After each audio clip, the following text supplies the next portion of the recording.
Welcome, everyone. I am Hannah Shea with WLG Group. Thank you for joining us today as we dive into NFTs and brands in the Metaverse, which is hosted by our IP and IT group. This session is part of our week-long digital event, WLG at Large, which kicked off this morning over here, that is in the Americas. We have two sessions, including this one, that are open to the public, and several others that are for members only. You can find more information on this event on our website. This particular session is being recorded and will be available on the website later this week. We do have a lot to cover today on the legal challenges in the Metaverse, so I'll go ahead and hand it over to the IPIT Group Co-Chair for the Americas, Amalia Berg of Goodmans in Canada, to introduce our speakers. Amalia. Thank you, Hannah. Hello, everyone. Welcome. Nice to see some familiar faces on the call and some new ones. I'm delighted to introduce our panel this morning on behalf of the practice group, which Hannah mentioned I'm the America's co-chair for. We have Jane Wang, who's also one of the chairs of the group from Taiwan, and Per Lidman from Sweden, from Setterwalls. We try to provide timely discussions of topics, and we're delighted to be able to do so today. Leading us this morning in our discussion are two members of the Taylor Wessing team out of Germany, members of the WLG Group. First, we've got Dr. Wiebke Bars, who's a partner in the Hamburg office.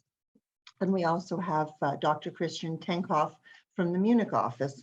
And both of them are specialists in the trademark area, and they provide advice in both the contentious and non-contentious realms.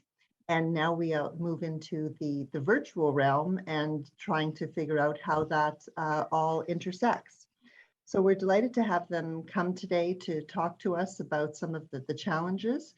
And without further ado, I'll turn it over to Wiebke to set the stage. Thank you very much, Amalia. And good morning and good afternoon and good evening, everybody. Amalia kindly introduced me. My name is Wiebke Bars, and together with Christian Tenkhoff, I'm very excited to discuss the kind of amazing and slightly crazy world of the Metaverse with you today. In the next hour, we have prepared a presentation, and we will be happy to look at your questions in the chat. So if you've got any, please drop them, and we try to follow up on them, and we'll discuss them towards the end of our presentation. And now I ask Christian to start and get going. Yes, thank you, Wiebke. I hope everybody can see my screen with the presentation. I see a nod there. Perfect. Yeah, so my name is Christian. Also from my side, a very warm welcome to this session. I'm very excited to be here. And I will walk you through the start of our presentation. So unsurprisingly, we will start with the question of what the Metaverse actually is. Then we will talk about NFTs for a while. And afterwards, we will discuss a particular example of a use case for brands in the Metaverse. And then afterwards, we will focus on some of the most pressing legal questions in this area. So, what is the Metaverse? The bad news first. Nobody knows exactly what the Metaverse is, and if your hope was that you will find this exact precise answer here, then I will have to disappoint you. Nobody can agree whether there is one metaverse, whether we will have various metaverses, whether it already exists, or whether it's something that will become a reality in the future. That's all up to debate. So whatever you hear here today, that's very much our personal view of this stuff, and you know, we're happy for others to disagree, and this is all open to a discussion also. So from our perspective, the metaverse at this stage where we currently are, it's very much just a concept at this stage. And it will become, the metaverse will become at some point the three-dimensional successor of the internet as we know it today. So we will transition into a world where there is a real realm and there's the virtual realm where we will spend much of our time, hopefully not most of our time, but some of our time, and the stuff that we are currently doing online, we will do that probably in a three-dimensional surrounding.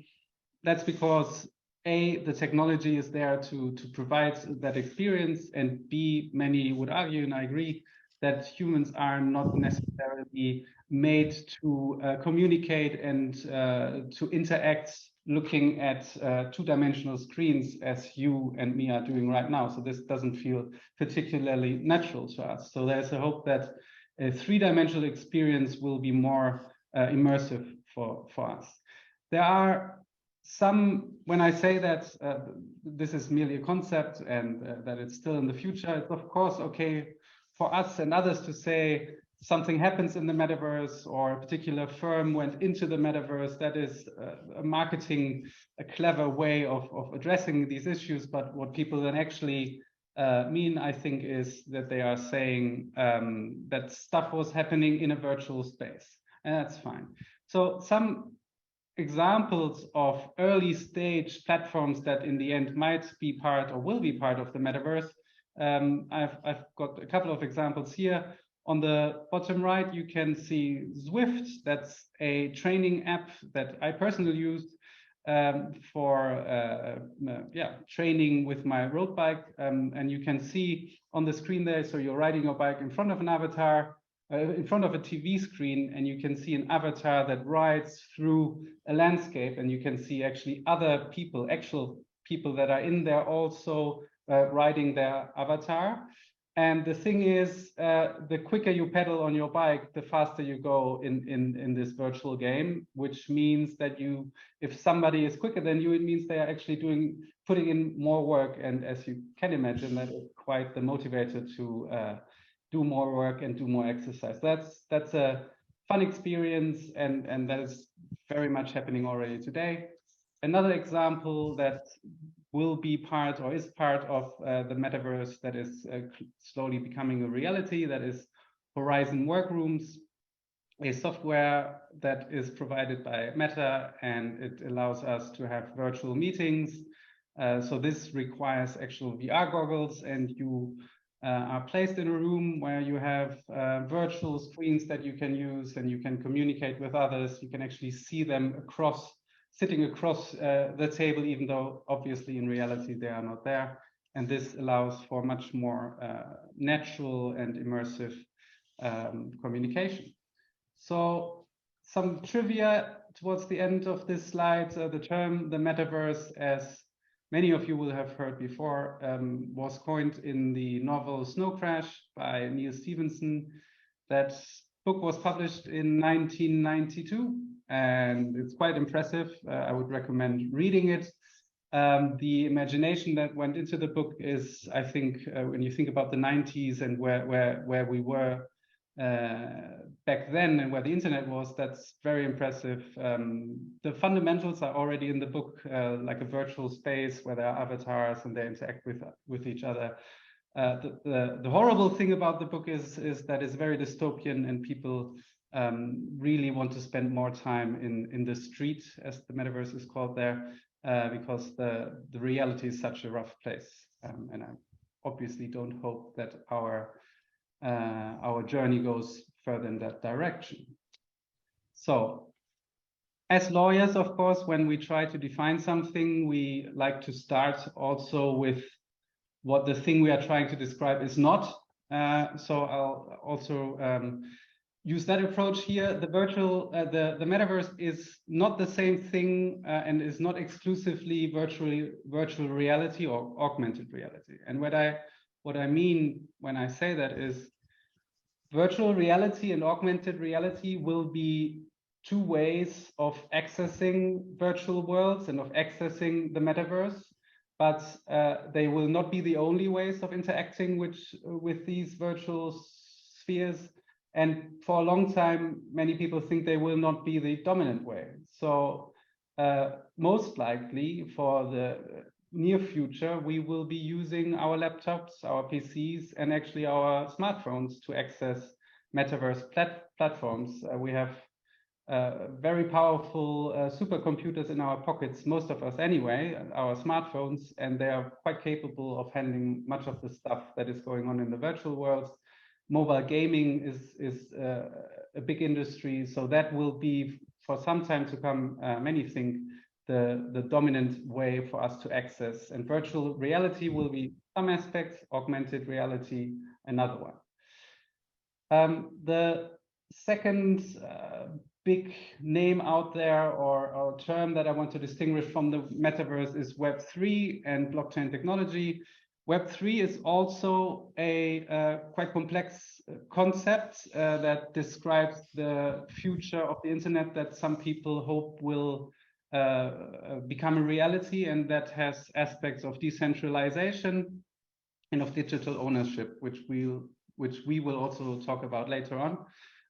But when I say that they are not the same thing as the metaverse, I want to say that there can be a metaverse without decentralization, without digital ownership, and actually also without NFTs or blockchain technology. Many hope that decentralization, blockchain technology, that all of these aspects, the Web3 spirit, will become part of the metaverse.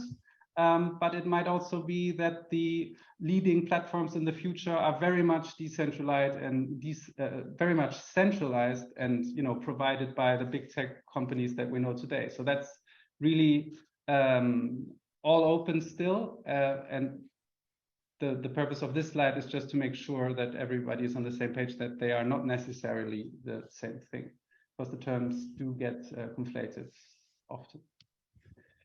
So I will not go through this definition, but I know that many people really like definitions. So if you are looking for one, I would point you to this definition by Matthew Ball.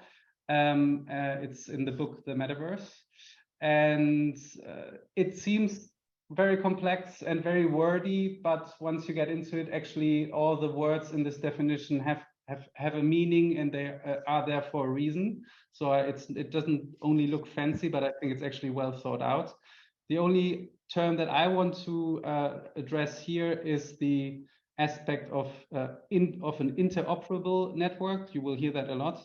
And that means that all these different virtual worlds that I have been describing, people expect that they will be interoperable. And that means that an asset that you will buy in one virtual world, ideally, you will be able to take with you and jump into a different virtual world or different experience. So, and this process is expected to become easier. And that means that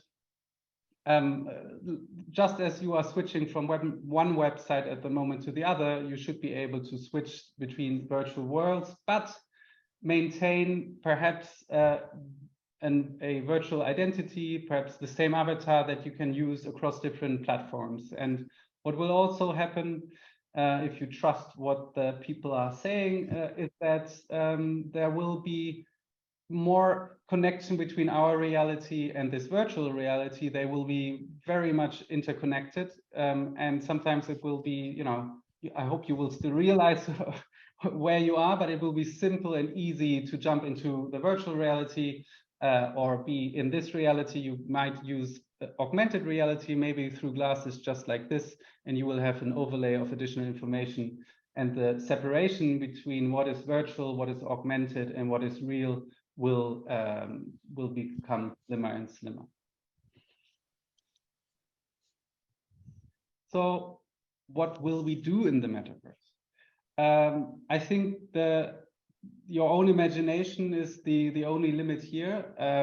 Essentially, at the very least, everything that we are doing right now online will probably move into a three-dimensional context. Of course, there will probably be some exceptions, like reading a newspaper. That's probably something we prefer doing in a two-dimensional setting in front of a screen. but that could also be in a virtual surrounding, and in that virtual surrounding you have a virtual screen that you can read your newspaper on because you like sitting, I don't know, beside a fireside or in a virtual garden or what have you, and you prefer that over your actual flat at home. But you will be able to socialize with friends, to go shopping, sightseeing, tourism, maybe distance learning, anything that I think we are, as I said, are doing right now. We will be able to do that in a three-dimensional surrounding. And I think somebody is not muting their microphone. At least I'm hearing something. And to give you an example of what is actually going on right now already, we have presented here this example of Travis Scott, who did a concert in one of the virtual gaming or in one of the gaming platforms, Fortnite, and there were more than 12 million players participating in this concert at the same time. That was in April 2020. And I think the number of 12 million is quite impressive. And if you hear that Travis Scott, who I hadn't heard of before, reportedly earned 20 million with that concert alone, I think that is quite incredible. I picked up online that that would have required, I don't know, 15 or 20 concerts of him back to back in order to have the same amount of earnings which in real life concerts. So that gives you an idea also of the opportunities that lie within the metaverse. And to just explain briefly what you are seeing here, it's actually the larger figure in the background that is the rap artist Travis Scott, and in front you are seeing the participants. So the avatars, the smaller avatars in the foreground, those are the participants, and they could walk around in this virtual setting, watching the performance from different angles, interacting with their friends, and whenever there was a different song, the whole scenery changed, and people entered into a new setting. So that must have been quite exciting. And passing over to Wiebke now with some additional examples of various platforms that are very much already in existence today. Yeah. Thank you, Christian. And so let's look at the different platforms that are already part of the metaverse. The first example I have here are centralized virtual world platforms, and you may have heard or already have played Fortnite, published by Epic Games or developed by Epic Games, Minecraft, which is part of the Mojang Studios run by Microsoft, Roblox, from Roblox Corporation.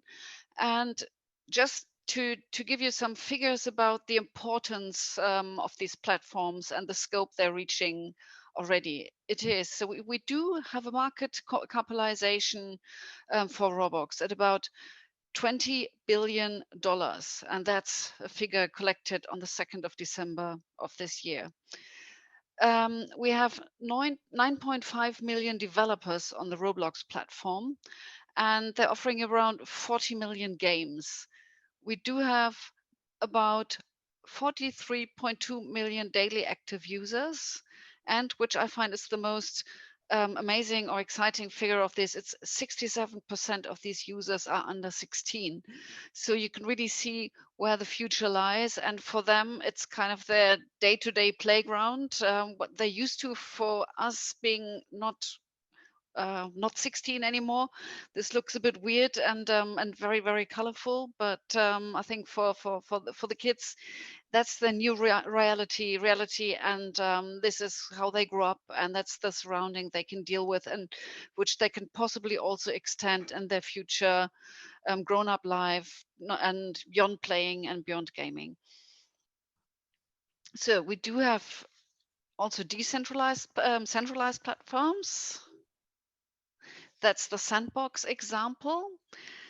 So if you look at Sandbox, it's it really is one of the leading game platforms which offers games in this 3D world based on blockchain technology. And the cool thing about Sandbox is that it's not something which you can apply, which is centralized, but different users can offer games and create content. Furthermore, user can create virtual products. They create their games. They can create in-game products, which you can even trade.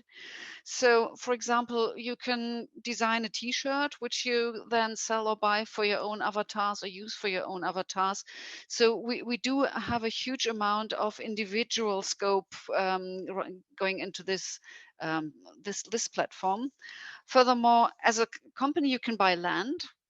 And so there are already many big entities and brand owners who have created commercial spaces such as Adidas, Warner Brothers, or Snoop Dogg. And so it really is, it starts to be more democratic and more varied.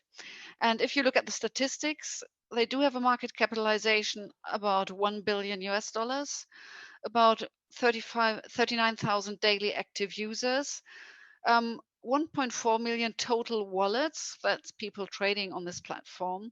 And you have more than 22,000 landowners. So people who have bought spaces and who are creating their own virtual and business environment on this platform.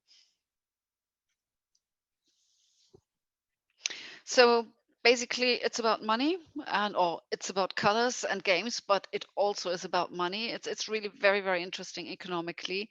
And if we look at figures dating from this year, the estimate is that by 2030 the value of the metaverse could reach about 5 trillion. I just remember the late 90s when everybody was making assumptions about the internet, and you had these two groups, one saying it's all completely kind of exaggerated and it's kind of wishful thinking, and it's as true as talking about Father Christmas.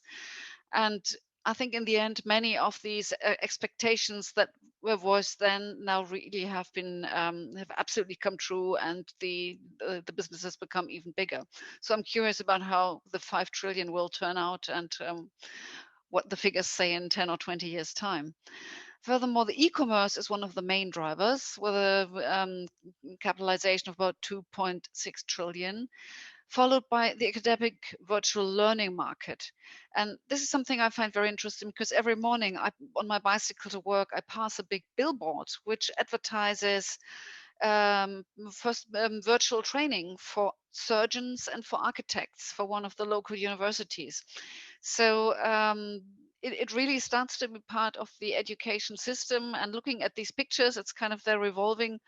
To me, it looks like it makes perfect sense to train your architectural design, and also maybe some before you cut somebody up to do some virtual operations.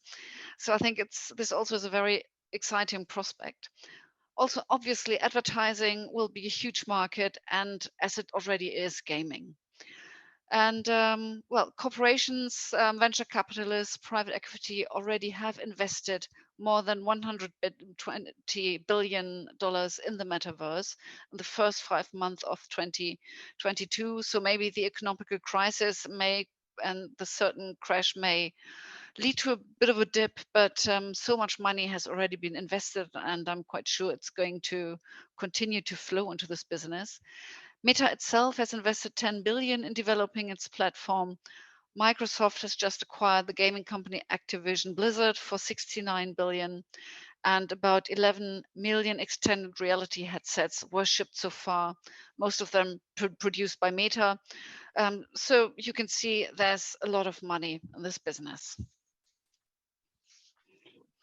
Exactly. So back to Christian. Yes, thank you. So an abrupt switch to NFTs, because those, as I said at the beginning, many hope will form an important part of the metaverse, and that remains to be seen, but it definitely is one of the areas within the whole larger topic of the metaverse that is, creating waves, particularly also in the legal community, because there are quite a number of open questions, as we will see in the later slides. So again, my task is to set the stage for what we will be discussing. And my expectation is here that, if there's anyone in the group that has their digital wallet and is trading NFTs all the time, then that will be quite boring, but here will be the basics of what NFTs are and also why they are so relevant and why they are creating such hype at the moment. So there are many different ways to look at this. I think what makes NFTs exciting is that they have enabled something that people call digital ownership of assets or ownership of digital assets. And the problem before NFTs was if you create a digital image and then you copy it, somebody else copies it and it gets copied, it's difficult to actually see which one was the original and also to monetize digital art or digital items because they can be copied easily. And this has changed, many hope, with NFTs because they provide an indicator of the provenance or of the original of a certain piece of a digital asset. And they do that by blockchain technology. They are actually tokens that live on the blockchain and that are traded on a blockchain, and they point to some content, and that content can be many different things. And here we have included some examples of what NFTs can point to, of what NFTs can be. One area is the area of PFP, so profile pictures. I've used the example of the Cool Cats, which was quite a popular collection some time ago. There are, or we will be focusing a lot of what I'll say in the next slides within the area of profile pictures because they are heavily used, and that's also some of the areas that receives more attention, but there are other aspects as well. So for example, in some of the decentralized platforms that Wiebke has presented, people can buy land within these platforms to create their own games, their own experiences for consumers. And this land is bought in the shape or in the form of NFTs that you purchase on a blockchain. Other areas of NFTs involve fashion, digital fashion, and accessories. That's obviously quite an important area that is growing, I think, at the moment. And finally, also, of course, there is art. So one-of-one art, as they are called in the NFT space, or just art, as they are typically called in the normal world. The example here is the piece called Everydays by the famous artist in the NFT space, Beeple. And this actually, it's many different pieces of art that were created over several years, and Beeple has created one image every day for many years, and then he has put all of these together and sold them as one NFT, as one image, and that has fetched a price of more than $60 million US. So that's the highest ever selling NFT that you are looking here, or it's the image that the NFT is linked to. So approaching the topic of NFTs, as I said, is possible from different angles, and I will walk you through some of those, and I hope that some of you at least will, after this presentation, think, well, maybe after all those people that are spending hundreds or sometimes thousands or more of US dollars in JPEGs, they aren't only crazy. So NFTs can be viewed as collectibles. They are very much digital collectibles. And what they have achieved is they have achieved digital scarcity. And what I mean by that is when a collection of NFTs is created, such as here the Doodles profile picture collection, the smart contract establishes how many items are within a collection. Typically, one of the popular options is to issue a collection of 10,000 NFTs, which is the case that has happened here. And even if the demand increases, if more people want to buy these NFTs, that number cannot be increased ever. So there will be no more than 10,000 original Doodle NFTs. And that means if the demand increases and the supply cannot increase, typically the price increases. And that is one aspect that is working the magic here.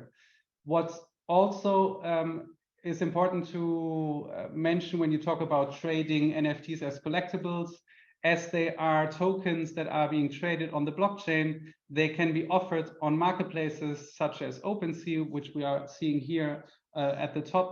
And you don't have to trust the person that is actually offering that NFT. You don't have to know anything about them. You don't have to look up their or review their trade history and whether they deliver the goods, because all of that is handled by the blockchain. As long as you have the ether that is required and you initiate the transaction apart from any scams, then automatically once that transaction has terminated, you will have received the NFT and the other party will have received the ether. So you don't have to trust the particular individual. You don't have to know anything about the person that is offering those NFTs. And the third aspect that is quite interesting when it comes to pricing of these NFTs is trades and rarities. I'll go quickly through this, but the idea is that not all NFTs are the same within one collection. As you can see, there are some examples of the Doodle NFTs here at the bottom, and they are being traded. I think that's a couple of weeks ago, but that was the floor price more or less. So those were the cheapest one in the collections. They were being traded for or offered for about 7 ether, which means approximately 8,000 euros or US dollars. So those were the cheapest ones. Which means there's a lot of demand for those fellows. And but as you can see, they all look more or less similar. They have particular traits, but I can see that there's a blonde bowl cut hairstyle that already 2 of them have. And then on the left, you can see something that looks almost completely different, which is resembles a balloon. And that is a very unique or particular doodle within this collection, and you can see in the small print that only 0.3% have this particular shape of a head that resembles a balloon. So what that means is just with trading anything that has particular rarities, like my father, for example, collects traditional actual coins, and the more rare the less there are of a particular coin, the more the value increases and the more people want that particular item. And that's also what applies here. As you can see, that balloon doodle number 4219 is being offered for 77 ETH, which is more than 80,000 US dollar, because that one is a very rare example of this collection. So NFTs can also be viewed in a different, I think, angle, and that is NFTs as digital identities in the metaverse. Many of you will know that NFTs can be used as profile pictures in social media. Here's an example of Twitter, where Gwyneth Paltrow is using an NFT as her profile picture. And when somebody does that, the shape of this image turns into a hexagon. And that is already an indication to other people that this is not a normal image, but this is actually an NFT. And you can click on that hexagon, and that takes you to the screen that is being shown in the middle here, where you see additional information about the NFT that the holder of this Twitter account owns. And if you click one step further, you can actually go to the OpenSea site and you see all the trading history of that particular NFT. And what that means is that through using this NFT and through the additional information that is being provided, you can, with a couple of clicks, identify exactly what this NFT is, what is the collection, and also for how much has it been purchased. And I have mentioned that there are NFTs that are being traded for hundreds of thousands of euros, and the individuals that have purchased these and are using these as profile pictures on social media are signaling in a way their social status to their community by the means of NFTs. So this is very much like having a digital Porsche or whatever you consider a status symbol, and NFTs have enabled us, whether that's a good thing or a bad thing doesn't really matter, but they have enabled us to signal to some extent our social status, some part of it, in an online setting where this normally wasn't possible. NFTs also enable us to provide token-gated platforms or experiences. For example, on the right here, we see a Discord channel that you have to own a token from a particular collection in order to access this Discord channel. So there's a whole community of the owners of the 10,000 NFTs. They interact with each other, they go to events together, and this is a feeling of community that is being created among these collectors, which was of course also very important in the pandemic. And thirdly, the NFTs can also serve as they enable us to have interoperable experiences. For example, if you buy an NFT in this collection and you go on the platform, the Sandbox, which Wiebke already presented, this platform provides you a three-dimensional avatar that fits exactly your NFT. And so you buy the NFT once, and the idea is in the future you will be able to use that particular item that it represents across different platforms and technologies. And I will be more quickly through this because I see that we are talking more than we should.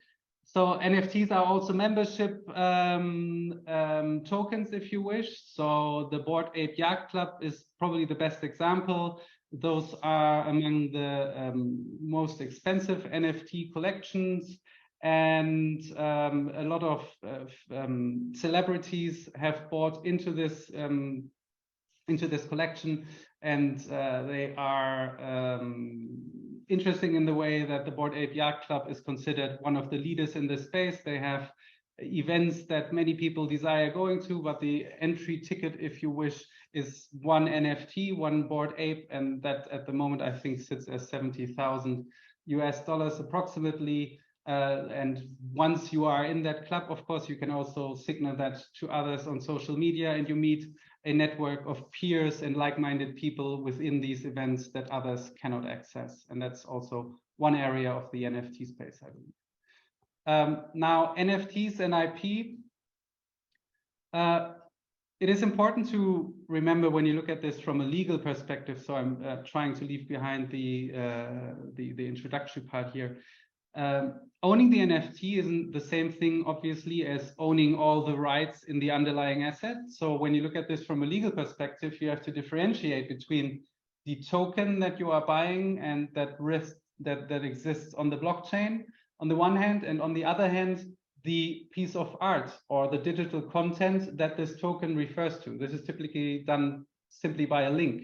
So on the blockchain, there isn't even the image typically isn't stored on the blockchain, but rather there's just a link, and this points to a in this example to a profile picture.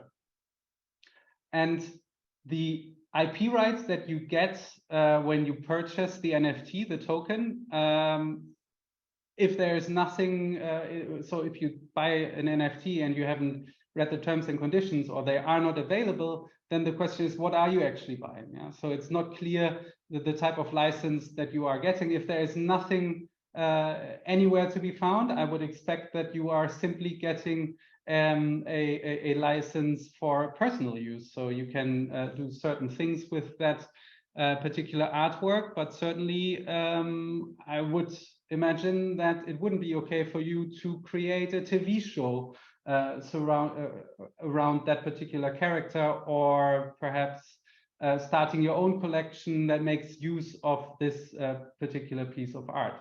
So there are limitations to this. The terms and conditions that do apply to the larger collections can be found on their respective websites. So the larger projects have their own websites where they present their terms and conditions that have to be respected when buying into this collection, and that guides the rights that you are being granted. There is currently, I would say, in the NFT space, there are two main developments, in particular when it comes to these types of NFTs, namely profile pictures. One is the broad licenses, where you have essentially, you can do with the artwork whatever you want. That includes commercial use. You can do a TV show with the character. You can put it on cups or T-shirts and sell those, and you can do whatever you want. But only you, of course, and others, to the extent that you think that copyright exists in these pieces of art. Others would be precluded from doing such activities. On the other hand, on the other extreme, there is a trend of the collections putting their the artwork behind their NFTs in the public domain, so granting a CC0 license. This may sound very counterintuitive, hearing that you are buying an NFT or buying a token that links to a specific piece of art, and that art isn't even, you don't even have the exclusive right, but that piece of art is actually in the public domain. So anybody can do, within certain limits, anybody can do whatever they want with this particular image. And that feels weird, but within the Web3 space, the NFT space, there is the belief that all of the copies that may exist at some point of this particular image or art, they do not really matter, because there will be only one token holder of each specific NFT, and each of those NFTs are different. And all the other uses of these particular of these particular images, they will only point back to the original owner of the original NFT. So in a sense, they are doing the marketing, and the actual holders of the NFTs are the ones that will benefit from all these activities. That's the theory. And with that, I will pass over to Wiebke with some additional examples of brand use in the metaverse.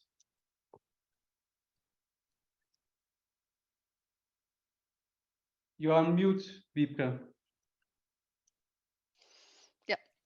So now we're moving to Scotch in the Metaverse. William Grant and Sons have been very innovative with their traditional and very famous brand Glenfiddich.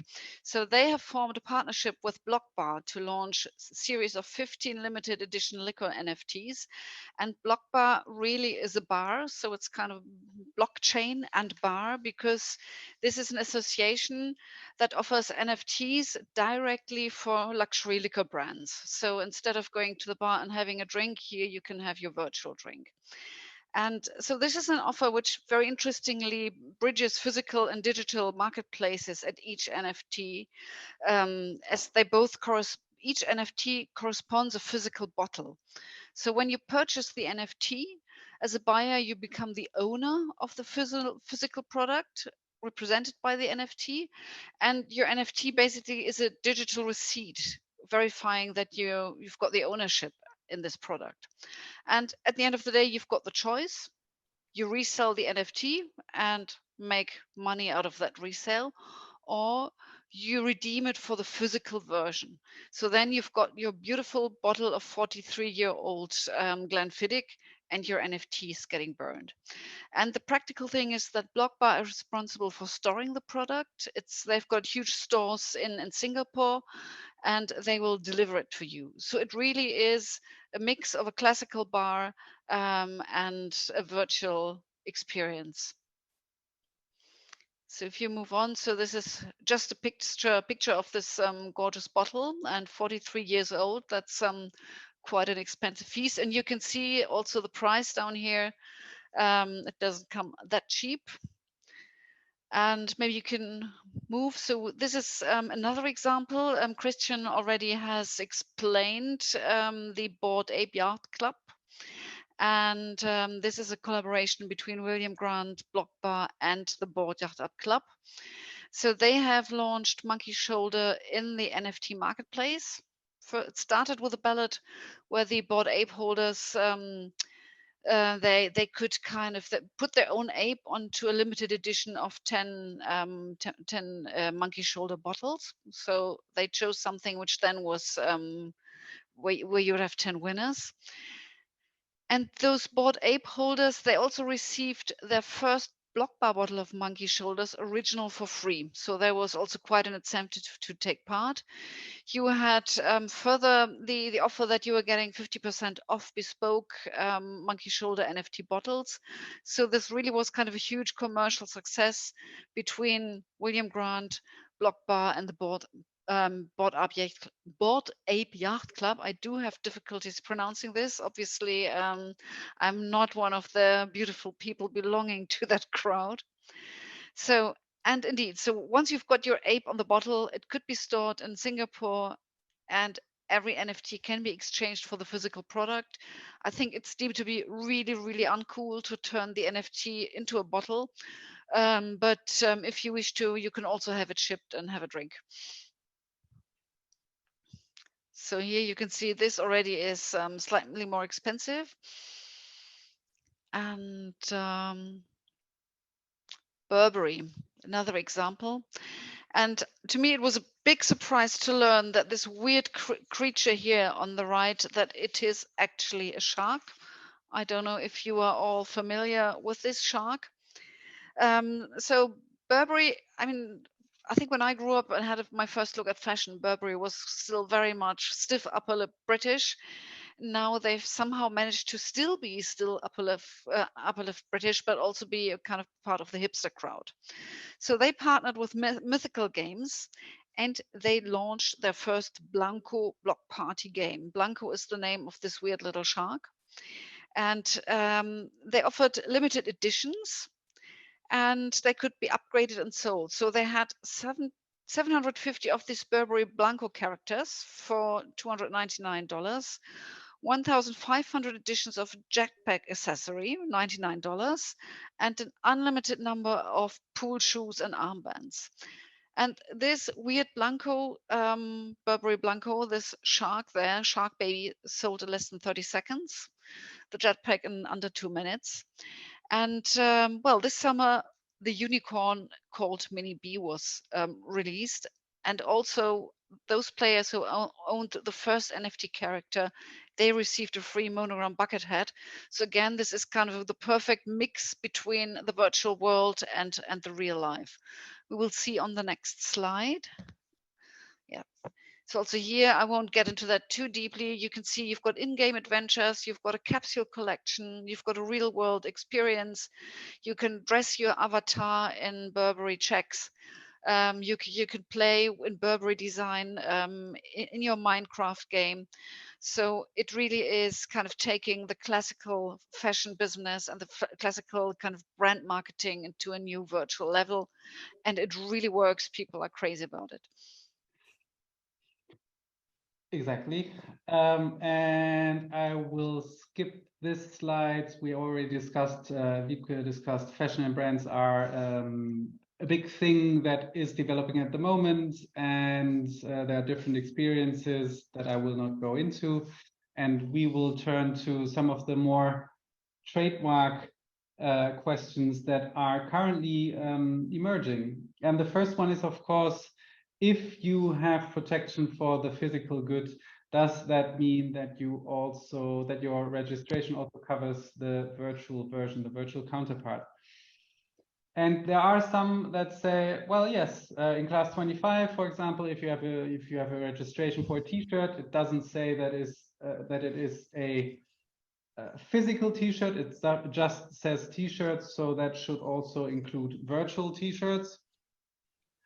I am not so sure that this will be the way that the offices and courts look at this. I am not 100% certain, to say the least, that virtual items, digital items that you can buy in a virtual space will fall under class 25. So I actually believe that they should be classified somewhere else. And there is now some information coming from the offices, and also some information from the offices that points in this direction. And there seems to be case law that is more flexible in this regard. But I would very much say that virtual items do not fall normally in the physical realm. So it wouldn't be a class 25 registration if you want to protect your trademark for digital goods. A different question, of course, then is, if you have protection for physical, real world goods, such as t-shirts, does that mean that those goods are similar to their virtual counterparts? Now, of course, different principles apply in the different jurisdictions, but there are probably some common elements. What are they made for, made of? What are the goods under comparison? Where do you buy them? Where do they typically come from? Is the distribution chain the same, and so on and so forth? And I think there are several aspects that would lead to the goods not being similar, but of course, as we are now progressing in this direction, and as we are seeing a lot of big brands offering both actual physical goods as well as the virtual counterparts, I believe that there are some elements that obviously point into the same direction. And as I said, there is case law now also coming up that seems to suggest that the courts and offices are quite lenient when it comes to finding similarity of goods, and then also likelihood of confusion. Now, those are three cases that I put up here. It's the Meta Birkins case that is probably well known to you guys because it has been in the press quite a lot. There is a more recent case that took place in Italy, where the trademark Juventus from the football club was being used in connection with NFTs, and a court in Italy considered this trademark infringement. So that is a case I would advise you to look into. And there's actually two cases in the US. One is Gucci, the other one I think is Prada. I put Gucci in here as a reminder for me. And this relates to an office action. Somebody applied for the trademark Gucci. Somebody unrelated to the actual original company applied for the trademark Gucci in the US for virtual goods in Class 9. And perhaps unsurprisingly, the USPTO issued an office action and stopped that application. And the way I read this decision was that it considered that there was a likelihood of confusion between those products, and it mentioned that Gucci is already going into the virtual realm, and so are other companies. So these products, actual physical products and the virtual products, they are related. I think this is also the aspect of bridging the gap. So there was a likelihood of confusion in that case. I think in all of these cases, it is very much reputed trademarks that are being disputed about. And it is, I think, a factual element of this that the courts and offices will be more ready when it comes to confirming a likelihood of confusion. I would be interested in seeing a case that is being litigated where the initial brand isn't as well known as these global brands that we are talking about here. And then it might not be as easy to come up with the likelihood of confusion, I would think. And this also applies when the trademarks are not identical, but when they are only similar. So there is something to say in favor of applying for new trademark protection if you are advising clients on this. I think there is at least a risk that not everything that is protected at the moment for physical goods automatically also provides sufficient protection in the virtual space. So if you file for trademark protection, then virtual goods, at least that's the position in the EU. The EU IPO has issued, and the UK IPO, I believe, as well, issued information in that regard, that virtual goods fall into Class 9, some virtual goods at least. But the term as such lacks precision, so that means that it has to be specified further, for example, in the way of downloadable virtual goods, namely virtual clothing. That should be an acceptable term in the EU for a Class 9 filing. Non-fungible tokens, that is still, I think, very much open to debate. In the 12th edition of the NIS classification, there will be a reference to non-fungible tokens and NFTs. Whether that is the solution for the future, I'm not so sure. It seems to be very much tailored towards one aspect of NFTs, namely downloadable digital files. But I'm not 100% certain that this encompasses everything that NFTs can do and can provide. We have said that there are membership tokens. We have said they are digital collectibles, but there are, I think, so much more. So I'm not so sure that this encompasses everything and every type of use of an NFT. Those are examples of specifications that have been accepted in the EU. Hope everybody is screenshotting. And this one is an application that we have been successful in obtaining also in the UK. As you can see, there's class 9, class 35. And when it comes to services, it's probably class 41 and 42 where most of the filings are taking place. And those will probably also be the classes where most of the conflicts will be. So class 9, class 42, I imagine that there will be a lot more conflicts, trademark conflicts in the near future. And that leaves us with the additional questions and feedback. Yeah, so just to sum up and to give some outlook of what we as lawyers will be discussing in the future. What do we see as the further issues? First of all, Christian just said, recommend our clients to bolster their protection. As we can see, brand owners are registering key brands for virtual goods and services, and it certainly helps with better enforcement, gives you a better position to block third parties, and also gives a public signal that you've got the intention to use your marks in the metaverse and even possibly licensing potential. So I think it's a clear do. And what we think will be a big issue where a lot of discussion is going to take place is when it comes to the question if there are absolute grounds for refusal. We all know that marks must be distinctive for being registrable. They have to be able to identify and distinguish the relevant goods and services. And the question, of course, is the perception of the relevant consumer the same in the real world and in the metaverse? So if we, for example, have to try to register a trademark that is not inherently distinctive, but we have to rely on acquired distinctiveness, I think it's going to be quite interesting to see if we can apply the same tests for distinctiveness for real world and for virtual products. And another question is, how do we prove acquired distinctiveness? Will the evidence we've possibly already collected for real goods be sufficient? When we think of the famous marks we have, we had some fashion examples, some whiskey examples. What we've collected for them, is this enough? Or do we have to approach or work on a different consumer type? And then the question is, who do we ask and where do we ask? Because it is also not quite clear which market we can address. Is it worldwide? Can we distinguish national markets? And obviously the question to have is it possible to have 3D marks in the metaverse? Here again, we come to the question of distinctiveness. If we have managed to register a 3D mark for items like shapes, for example, bottle shape, based on acquired distinctiveness. I think the whiskey marks, there's some famous bottle for Dimple and Glenfiddich.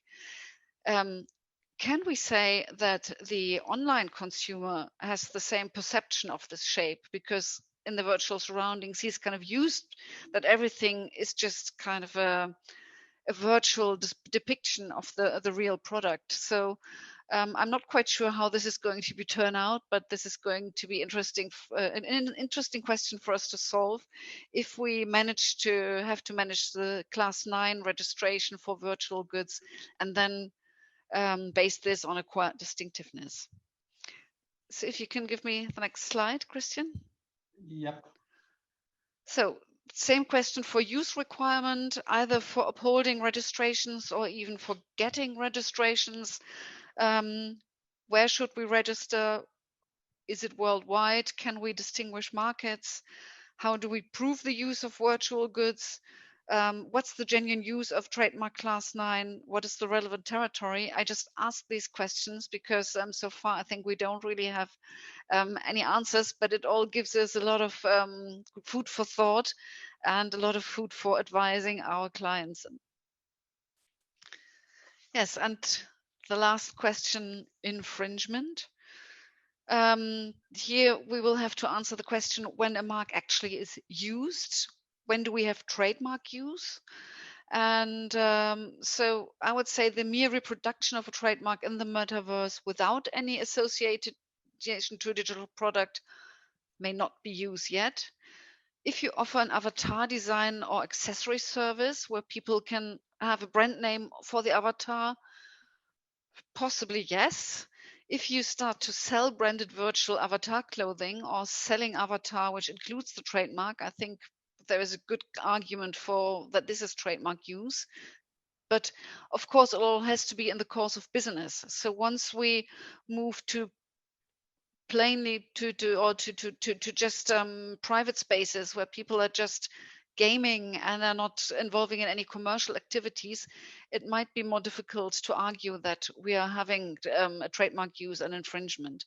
But obviously, if you offer goods and services in the metaverse under a third-party trademark, for example, you offer a metaverse storefront, I think then we've got a rather clear case of use. But I think, as was the discussion in the Birkin case, we might have to distinguish between use and embellishment. If some trademark use amounts to some artistic value for which there may be justification. So again, there are interesting battles to be fought. What I do find interesting that many brand owners or many of the big ones, they do have increased presences with their brand. So the use of brands in the metaverse will more and more be kind of, I think, associated with commercial use, because the commercial use will become more and more dominant compared to the merely private use. So I think with this, I wonder if there's time for a final question. We're a little bit over. I don't know. Are we allowed to take a little bit of extra time?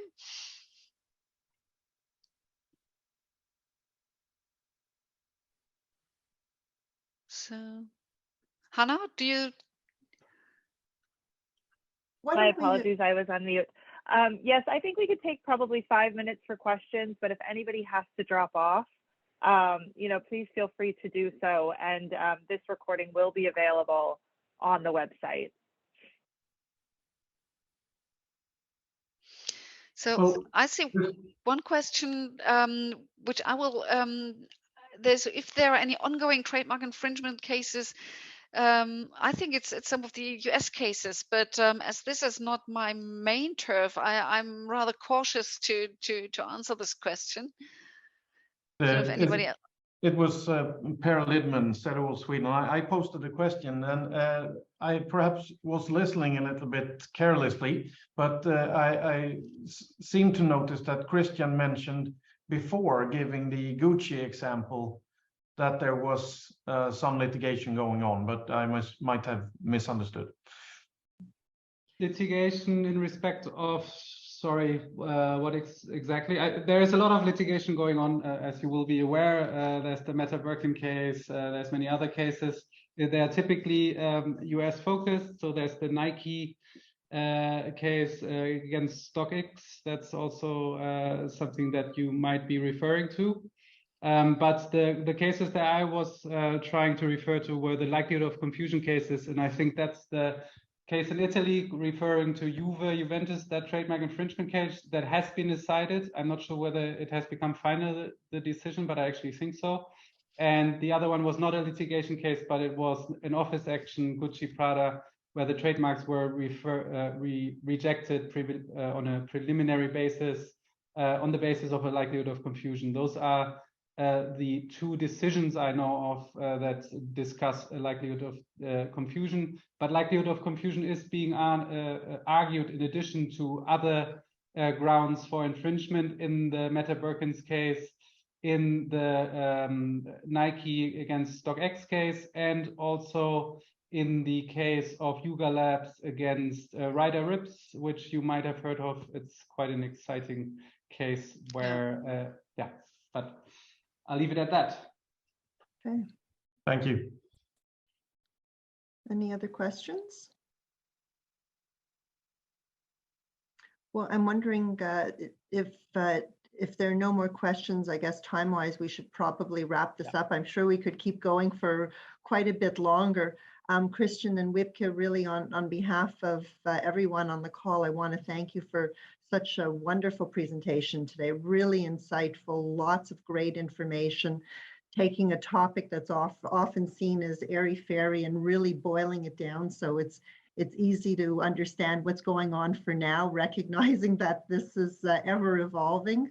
And really, again, practical advice for us to use for our clients. I think we really need to watch this space as it evolves. And I hope that maybe we can touch base with you again in a little while as this all proceeds. So again, thank you very much to our speakers, Wibke and Christian, and to our organizers at World Law Group. On behalf of the IT and IP group, we hope that you'll join us for more presentations. And if you have any ideas of sessions that you'd like to hear in the future, please reach out to us. We'd love to hear from you.